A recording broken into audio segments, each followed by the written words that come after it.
Recorded Books and RB Digital present Just Between Us by Rebecca Drake.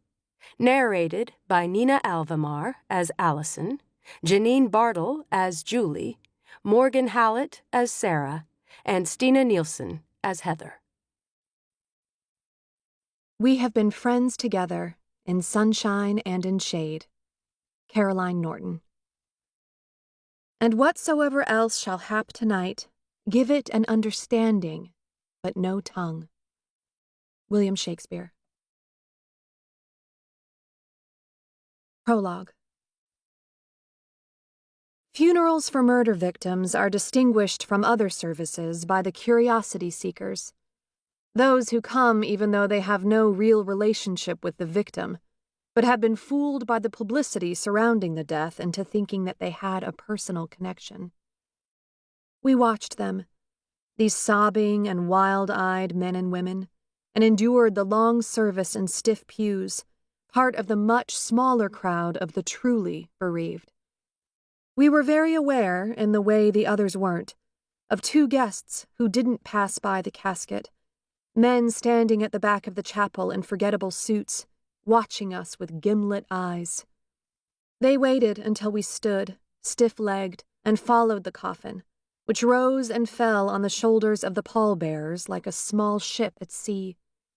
They waited until we'd stepped into the cold chill of that morning, blinking in the hard light, wind whipping the corners of our coats as we grabbed the hands of our children and loaded into our cars. They waited as we queued up to follow the body to its final resting place, high on a hill on the outskirts of town.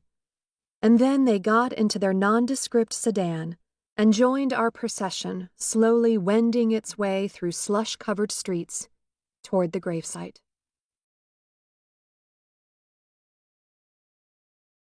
Chapter 1. Allison. Sometimes I play the what-if game and wonder, what if we hadn't moved to Sewickley when I got pregnant? And what if I hadn't gone into labor in early August? And what if Lucy hadn't slipped, wet and wailing, into this world a full 3 weeks early? If my oldest child had been born on her due date or after, then she wouldn't have been eligible for school a full year earlier than expected, and I wouldn't have met the women who became my closest friends, and what happened to us might never have happened at all. So much in life hinges on chance, this date or that time, the myriad small statistical variations which social scientists like to measure. What if I hadn't been the one handing Heather her cup of coffee that crisp fall morning at Crazy Mocha? And what if the sleeve of her knit shirt hadn't slid back just a little as she reached to take it?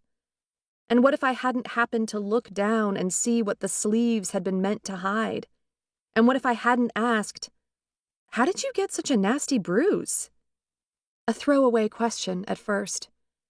I distributed the other cups to Julie and Sarah, barely paying attention but turning in time to see Heather startle, a tiny movement, before jerking down her sleeve to cover that large purple-yellow mark.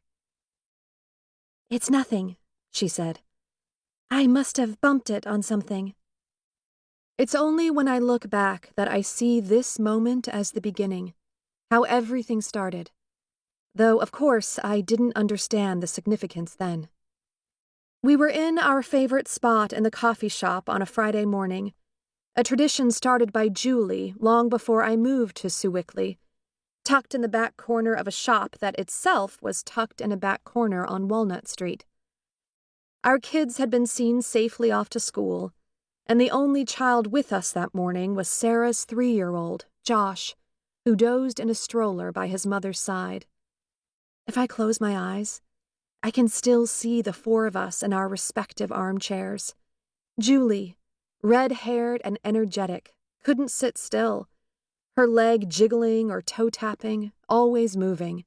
To keep listening to this audiobook, I've left you a link in the description so you can do it, at no cost thanks to Audible's 30-day free trial.